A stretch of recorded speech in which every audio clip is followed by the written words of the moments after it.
네, 오늘 하나님의 말씀은 사사기 19장 27절에서 30절 말씀입니다. 사사기 19장 27절에서 30절 말씀, 우리 한 절씩, 네 절이지만 한 절씩 교독하도록 하겠습니다. 그의 주인이 일찍 일어나 집 문을 열고 떠나고자 하더니 그 여인이 집 문에 엎드려져 있고 그의 두 손이 문지방에 있는 것을 보고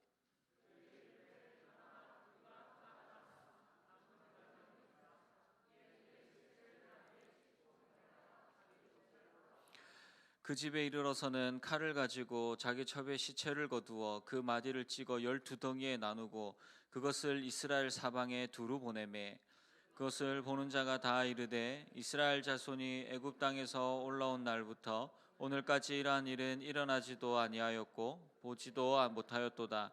이를 생각하고 상의한 후에 말하자 하니라. 아멘. 네,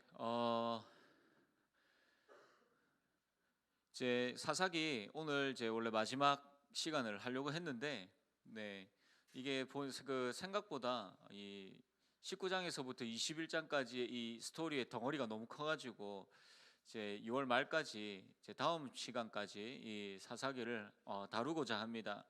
여러분, 이 17장과 그리고 18장 우리가 지지난주에 살펴보았던 대로 이 미가의 신상, 그리고 그것을 섬기는 젊은 레위 청년, 그리고 또 단지파의 이동 가운데서 있었던 그 스토리들을 우리가 이제 말씀을 통하여서 함께 살펴보았습니다. 그리고 이어지는 이 사사기의 두 번째 쿠키 영상, 쿠키 스토리라고 할 수 있는 이 오늘 본문에서부터 21장까지의 말씀에서는 이 기브아의 만행, 그러니까 이 기브아라는 곳이 베냐민 지파가 살았던 도시의 이름입니다. 이 기브아의 만행과 그리고 베냐민 지파와 이스라엘 전 지파 간의 이 전쟁을 이제 기록을 하고 있는 것이죠. 그리고 지난 사건의 핵심 인물이 이 레위 청년이었다면 오늘 이 사건에서도 나오는 핵심 인물이 누구냐? 이 사건을 일으키는 핵심 등장인물이, 그 중심이 되는 인물이 누구냐?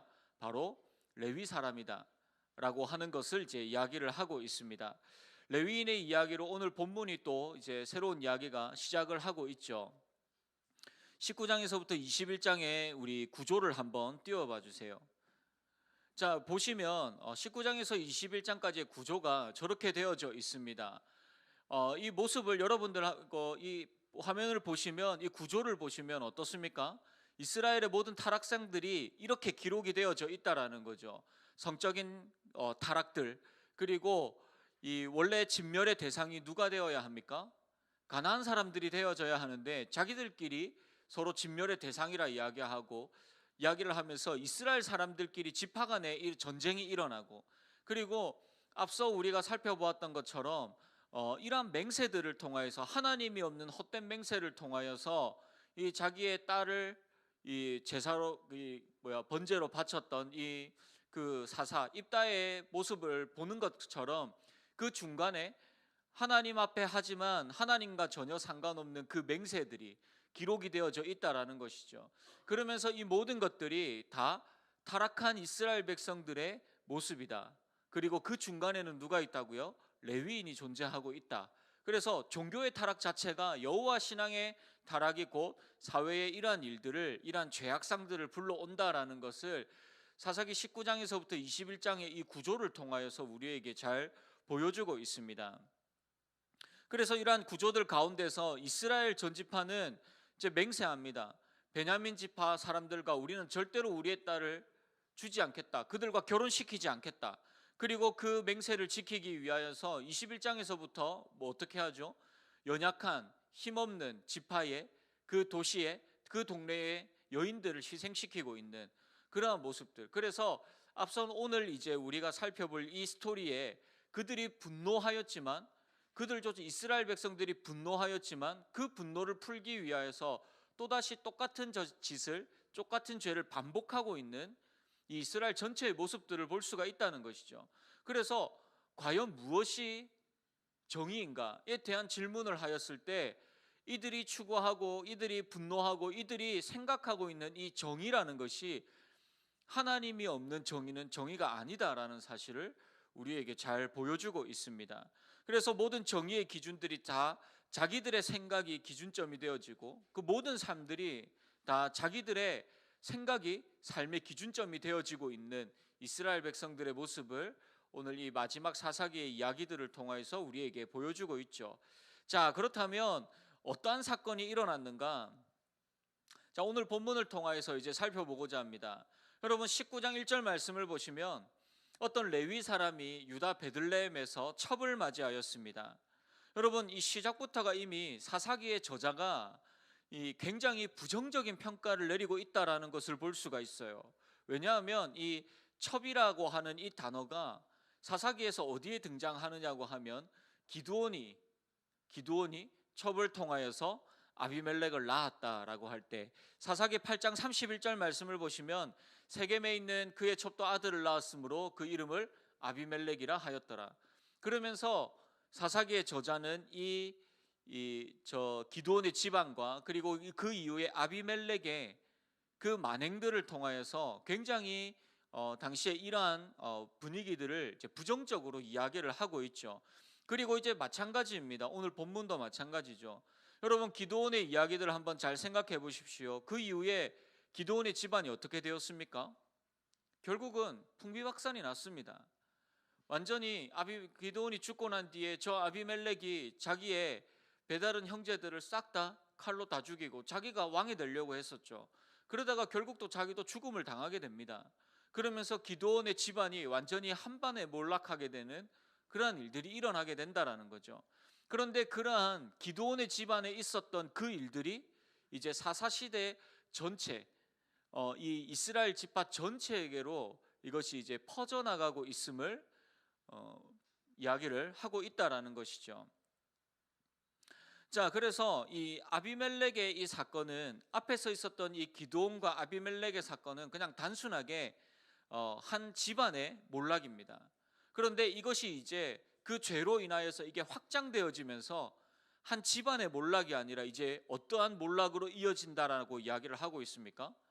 이스라엘 지파 전체의 몰락, 그리고 이스라엘 한 지파의 몰락으로 이어지고 있다라는 것을 사사기의 이 저자가 이 첩이라는 단어를 통하여서 미리 보여주고 있다라는 것이죠. 그래서 여러분 이렇게 보시면 구약 시대 때에 지금 이 레위인이 하는 것처럼 이 첩을 드리는 데는 두 가지 이유가 있습니다. 첫 번째 이유는 자신의 이 가문을 이을 후사가 없을 때 첩을 드립니다. 그리고 두 번째 이유는 남자의 어떤 성적 욕구를 채우기 위해서 이 첩을 드리게 되는 것이죠. 여러분 이 오늘 레위인의 이야기의 경우에는 후자의 경우로 첩을 드립니다. 첩을 드렸다라는 이유는 이 레위인에게 자신의 아내가 있었다라는 것을 이야기를 하고 있죠. 그런데 오늘 본문 2절 말씀을 보시면 이 첩과의 관계에 문제가 생겼습니다. 어떠한 문제인지는 기록하지 않지만 19장 2절에서 그 첩이 행음하고 남편을 떠나 유다 베들레헴 그 아버지의 집에 돌아가서 거기서 넉 달 동안 지냈다라고 그렇게 이야기를 하고 있죠. 여러분 여기에서 이 행음하다라는 말은 성적인 어떤 타락을 의미하기보다는 싸웠다, 다투었다, 마음이 변했다, 싫어하다, 화를 내다 라고 그렇게 번역을 하는 것이 훨씬 더 정확한 표현입니다. 그러니까 이 여인이 이 첩이 이 레위인 사람을 떠난 이유가 그 여인이 행음하였기 때문에 어떠한 성적으로 타락을 하였기 때문에가 아니라 이 여인이 레위인 남편과 싸웠거나 여러 가지 이유들로 인하여서 이 남자를 떠나서 자기 아버지의 집으로 갔다라고 그렇게 이야기를 하고 있는 것이죠. 그래서 만약에 당시의 그 율법상 이 여인이 음행을 저지르고 다른 남자와 바람을 폈다든지 이러한 음행을 저지르고 그 집을 도망쳐 나왔다면 사실 돌로 쳐 죽여도 되는 그러한 이제 율법이 있었습니다. 그런데 이 레위인 남자가 그렇게 하지 않는 것을 봐서는 레위인 남자의 어떠한 잘못이 더 컸음을 알 수가 있다는 것이죠. 자, 그리고 이 레위인은 떠난 그 여인을 4달 만에 다시 되찾아오려고 결심을 하였습니다. 19장 3절입니다. 그의 남편이 그 여자에게 다정하게 말하고 그를 데려오고자 하여 하인 한 사람과 나귀 2마리를 데리고 그에게로 가매 여자가 그를 인도하여 아버지의 집에 들어가니 그 여자의 아버지가 그를 보고 기뻐하니라. 여러분, 이 레위인은 그 여인을 향하여서 사랑의 말을 하였다라고 그렇게 기록하고 있습니다. 그런데 여러분, 이게 나중에 본문을 이렇게 계속해서 살펴보면 이 레위인의 말이 입에 발린 말이라는 거죠. 마음에는 그 여인을 사랑하는 마음이 없지만 입술로는 그냥 사랑의 이야기를 하고 있는 그러한 모습이다라는 것을 우리가 알 수 있습니다. 그래서 여러분, 그 이성을 만나실 때에 그 말만 번지르르하게 하는 사람을 절대 만나서는 안 됩니다. 그 마음을 꼭 확인하시고 그리고 좋은 사랑을 나누셨으면 좋겠어요. 네, 이렇게 이제 그러한 이제 일들이 이제 레위인과 이 여인의 관계 가운데서 계속해서 일어나고 있습니다. 자, 여러분, 레위인에게는 이 여인은 단지 자신의 어떠한 성적인 욕구를 푸는 도구에 불과했습니다. 왜냐하면 아니면 이 여인을 진짜 사랑했으면 어떻게 했겠습니까? 바로 찾아갔겠죠. 그리고 바로 데리고 오려고 했겠죠. 그리고 그에게 그의 마음을 풀기 위해서 온갖 노력을 다 했을 겁니다. 그런데 그러한 어떠한 노력도 없이 그냥 4개월 만에 다시 이 관계를 회복해야 되겠다라고 그렇게 생각을 했다는 것은 나눠진 다른 마음이 있다라는 것이죠. 그리고 이 왜 그런지는 이후에 더 잘 나오게 됩니다. 여러분, 그리고 이 레위인은 이 여인을 데리고 가기 위하여서 하인과 함께 그리고 나귀 2마리를 끌고 가고 있습니다. 여러분, 이 당시에 이 나귀가 뭐냐고 하면 사람들이 이동할 수 있는 최고급 이동 수단을 의미하는 거예요. 그러니까 지금으로 이야기하면 외제차 고급 세단에 준하는 그러한 거라는 것이죠, 이 나귀가. 근데 그거를 2마리나 끌고 갔다. 한 마리는 자기의 처백에 주고 한 마리는 자기가 타고 오기 위하여서. 그리고 이 레위인은 또 누구를 데리고 갔습니까? 자기의 하인을 데리고 갔다는 거죠.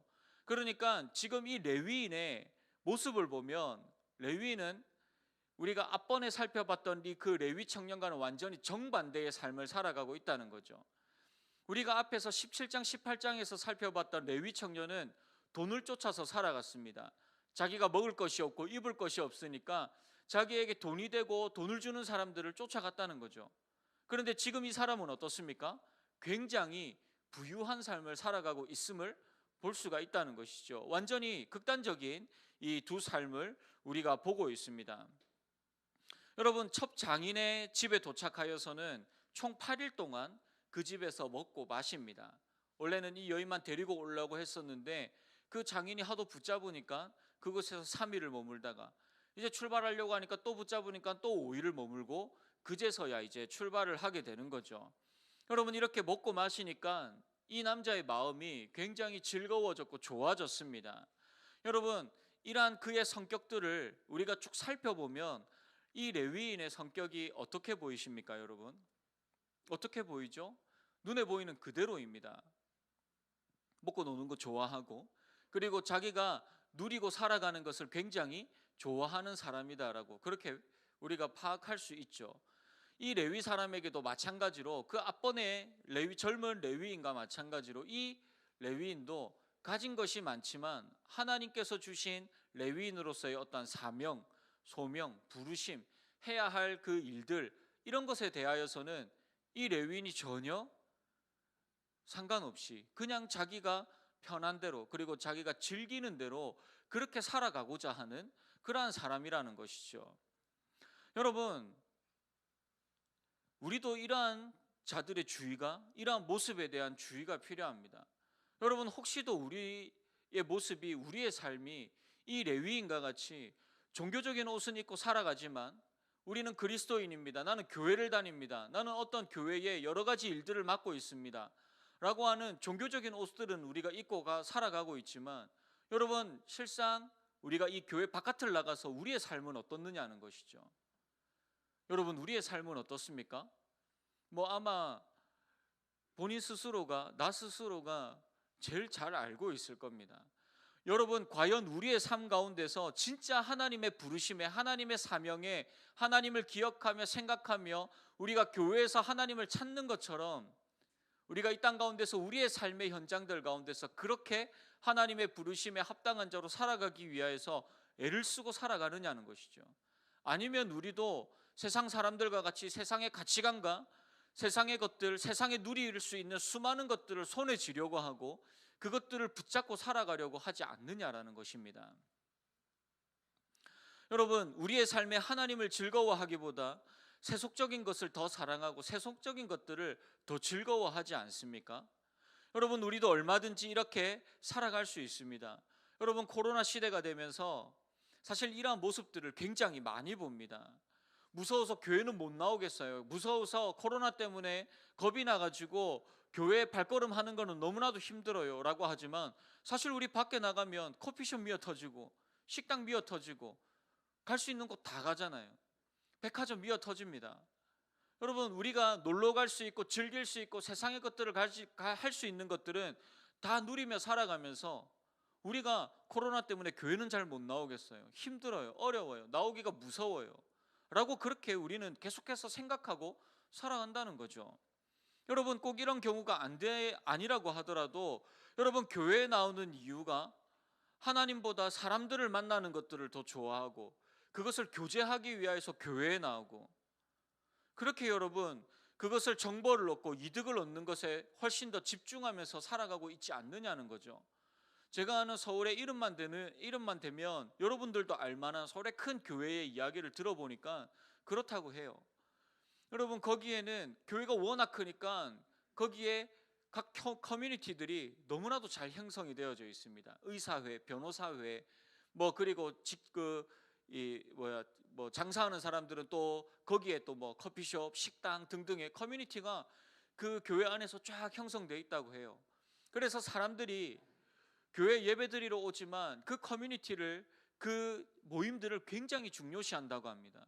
그리고 극단적인 경우에는 어떤 일까지 있느냐, 그곳에 속하여서 그곳에서 정보를 얻지 못하면 장사가 안 될 만큼, 그 정도로 그 교회 안에서 이루어지는 그 커뮤니티들이 굉장히 이 파워가 세다고 해요. 물론 교제하고 관계를 맺고 그게 잘못됐다고 이야기를 하는 것이 아닙니다. 그런데 여러분, 우리가 하나님을 왜 만나러 오는지, 왜 교회에 나오는지에 대하여서 우리가 정확하게 그 목적과 목표를 알지 못하면, 그 이유를 알지 못하면, 우리도 이렇게 레위인과 같이 종교의 옷은 입고 있지만 우리가 그 옷을 벗으면 우리의 몸은 세상적이고 욕망과 욕심에 가득 찬 그러한 삶을 언제든지 얼마든지 살아가고 있다라는 것이죠. 여러분, 바쁘고 힘들어서 하나님과 교제하고 하나님을 만나는 시간을 만들기가 너무나도 힘이 듭니다라고 이야기를 하지만, 여러분, 세상의 것들을 즐기고 누리는데 모든 시간과 열심을 우리는 투자하면서 살아가고 있지 않습니까? 나의 성공과 나의 욕심을 이루기 위해서는 얼마든지 우리가 속한 이 교회 공동체에, 그리고 어떠한 사람들을 이용하고 사용하기에 서스럼 없이 그냥 그렇게 하고 있지 않느냐는 거죠. 이러한 삶을 살아가는 것이 레위인과 같이 종교의 옷을 입고는 살아가지만 세상의 것들을 즐기고 사랑하고 그것을 통하여서 만족을 누리는 그러한 자의 모습과 같다라는 것이죠. 여러분, 계속해서 본문을 보겠습니다. 이렇게 레위인은 자신의 첩을 데리고 집으로 다시 돌아가게 됩니다. 그런데 이 레위인 일행이 여부스라는 곳을 이제 지날 때쯤에 해가 지기 시작합니다. 그러면 다시 베들레헴으로 돌아가야 되는데 아직 시간이 좀 걸리거든요. 그날 도착을 못 한다는 거죠.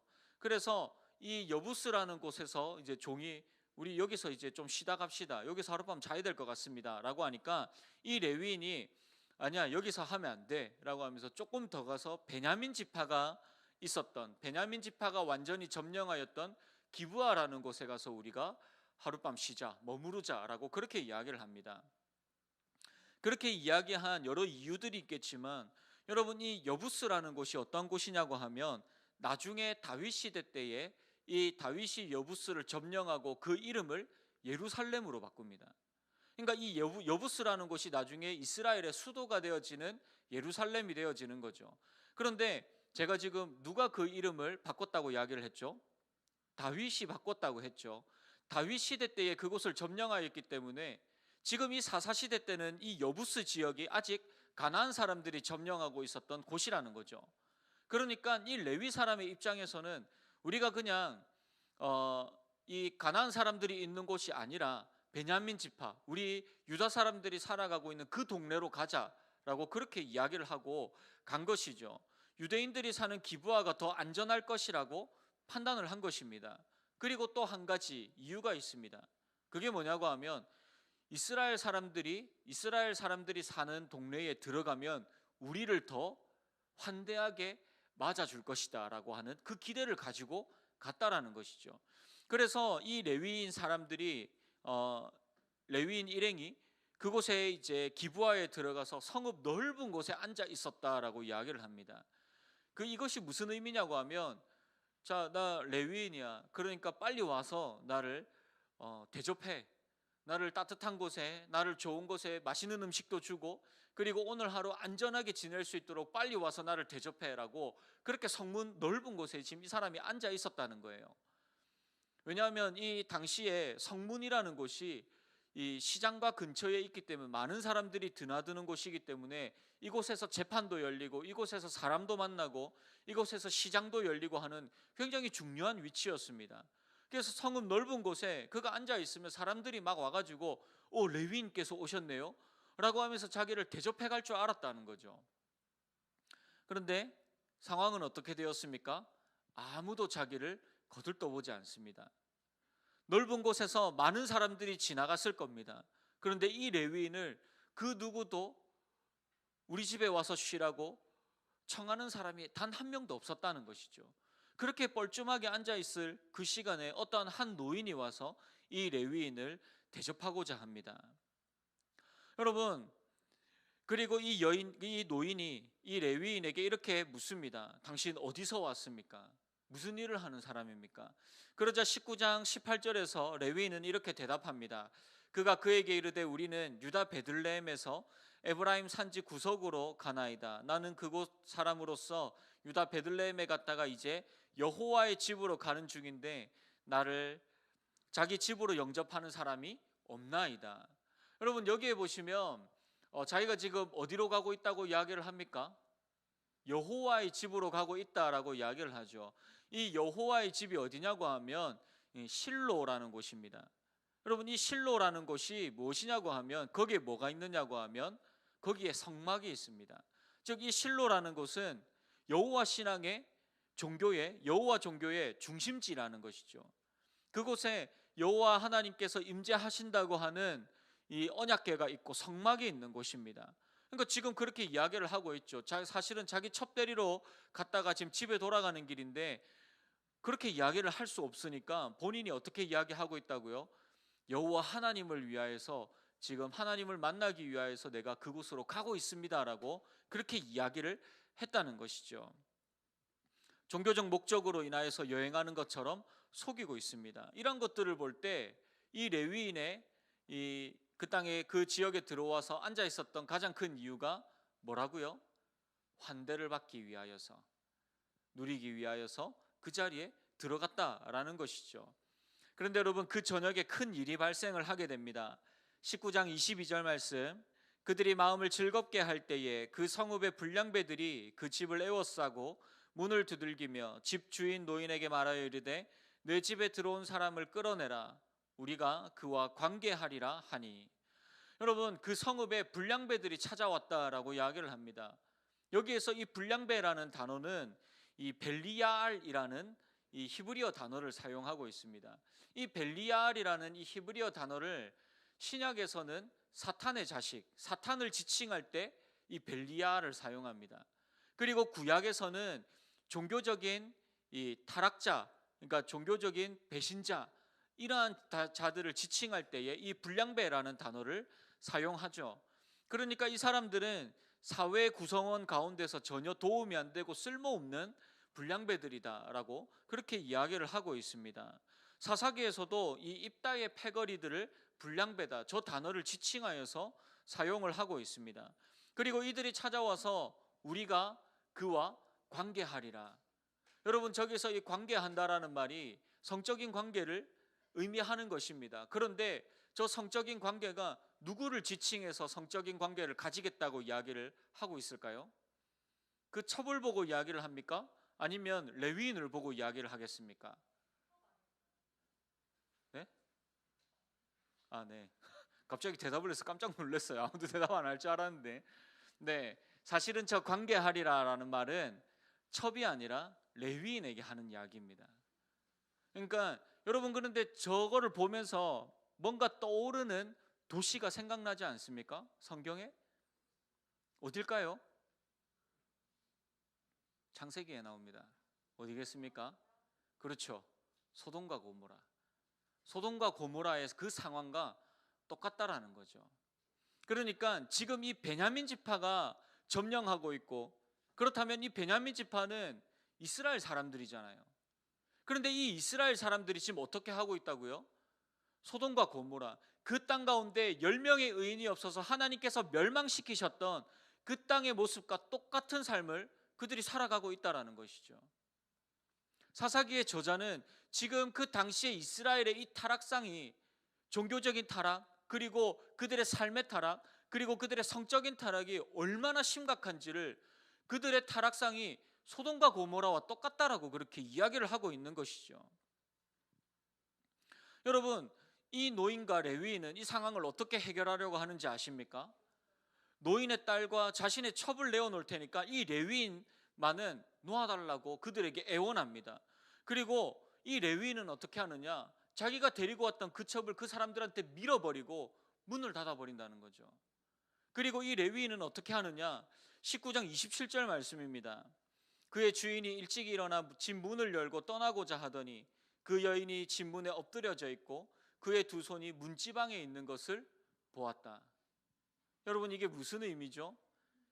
아침에 일찍 일어나서 문을 열었다는 거예요. 그런데 이 주인이 어떻게 했느냐, 이 레위인이 어떻게 했느냐, 간밤에 아주 태평하게 잘 잤다는 거예요. 이 첩을 그 사람들한테 던져놓고는 자기는 너무나도 편안하게 꿀잠을 잤다는 거예요.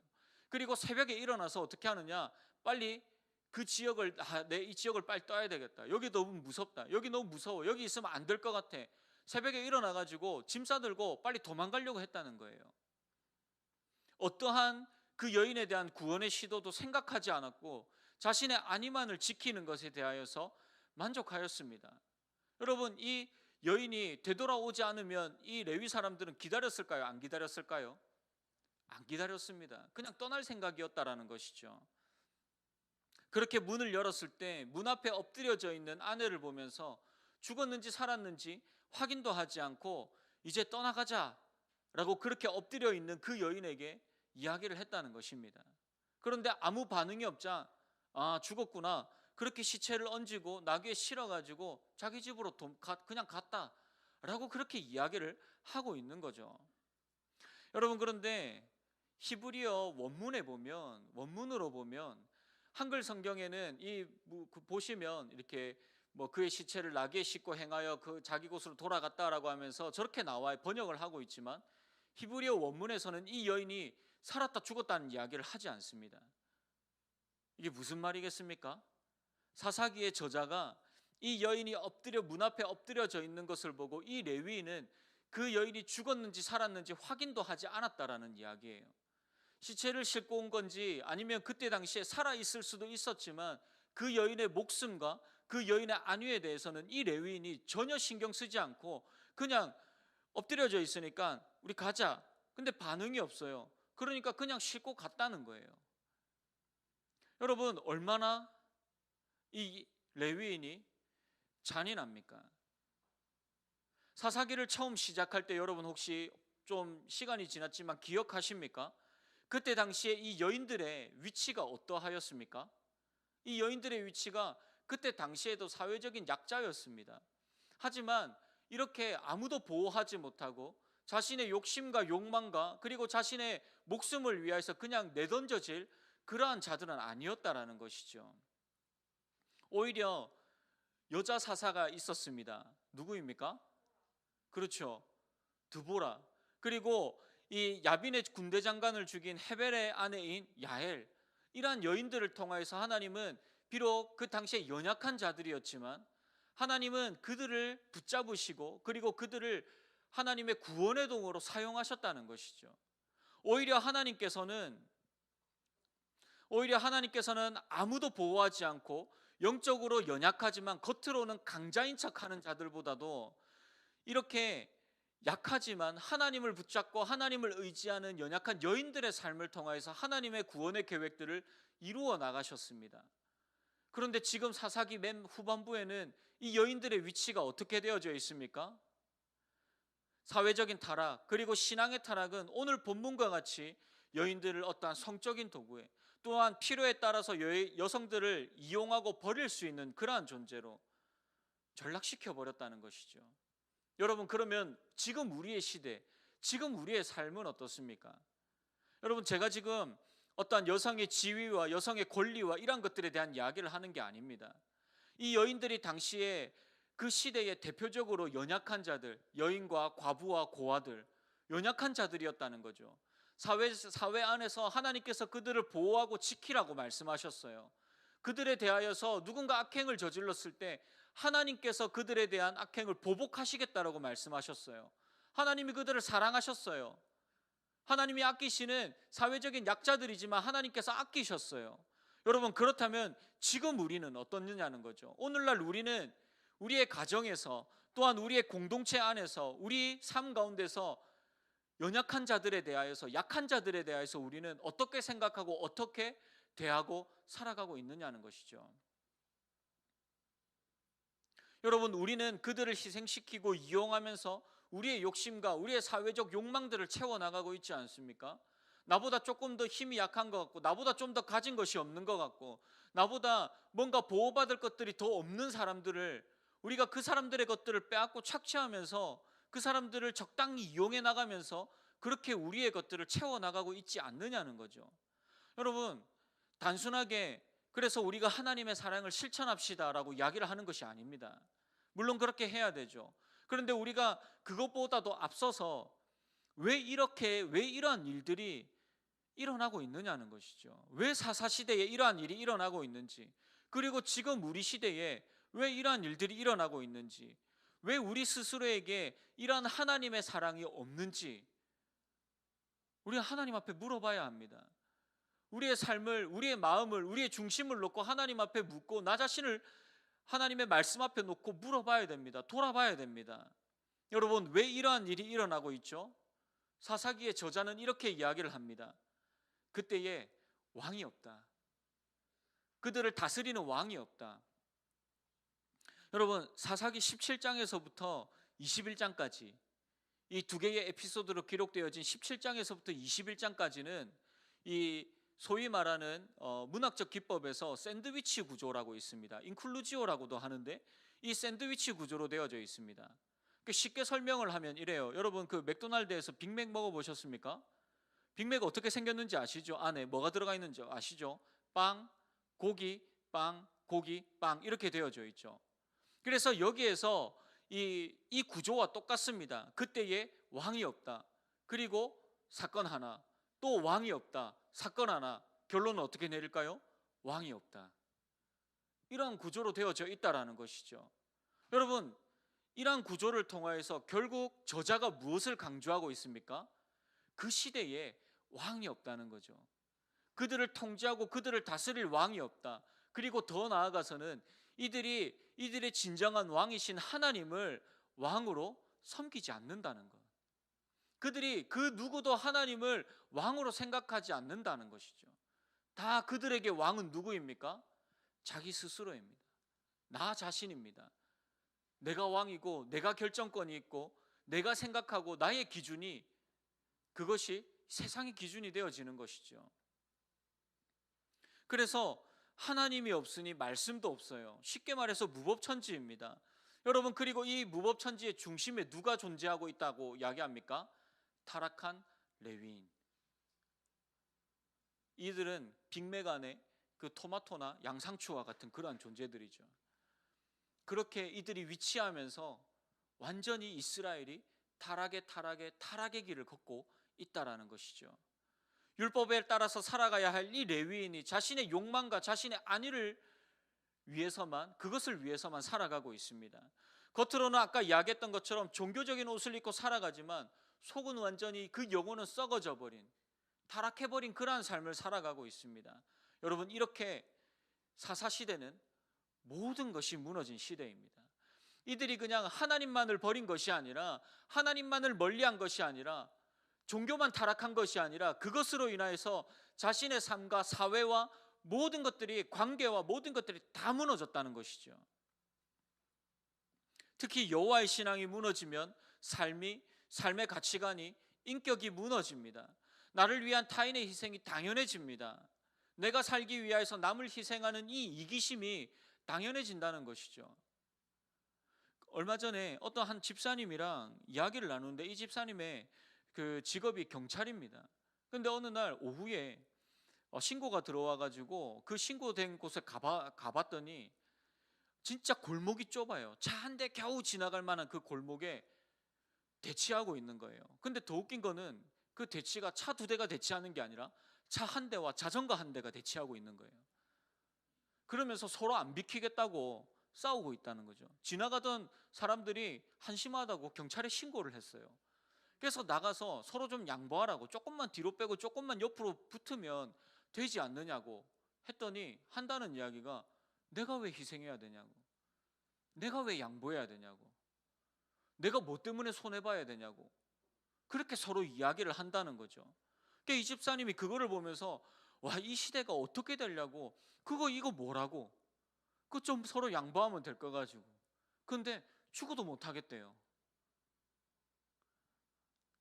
여러분, 우리 사회가 왜 이렇게, 우리 마음이 왜 이렇게 변하였습니까? 왜 이렇게 생각이 변해가고 있습니까? 여러분, 더 무서운 이야기는, 만약에 그 중에 두 사람 중에 한 사람이라도 교회를 다닌다고, 그리스도인이었다고 생각을 해보십시오. 물론 그랬는지 안 그런지 모르겠지만, 여러분, 그러면 더 끔찍하지 않습니까? 여러분, 그리고 만약 그 자리에서 우리도 그렇게 하고 있었다면 여러분 어땠을까요? 하나님의 마음이, 그 모습을 바라보는 하나님의 그 마음이 어떠하였겠습니까? 여러분, 왜 이렇게 되죠? 우리의 진정한 왕과 계속해서 멀어져 가고 있기 때문입니다. 우리에게 왕이 없습니다. 그래서 왕이 주시는 말씀이 없습니다. 왕의 생각도 왕의 마음도 없습니다. 그렇기 때문에 계속해서 이렇게 변해져 가고 있는 것이죠. 하나님을 닮으려고 하지 않습니다. 사사시대와 같이 지금 우리의 시대도, 지금 우리의 삶도 우리 마음에 원하는 대로 내가 기준이 되어서, 내가 왜 그걸 해야 돼? 내가 왜 손해봐야 돼? 그렇게 우리의 기준대로 우리는 그냥 그렇게 살아가고 있지 않느냐는 것이죠. 여러분, 세상 사람들이 그렇게 살아가든 안 살아가든 그거는 뭐 모르겠어요.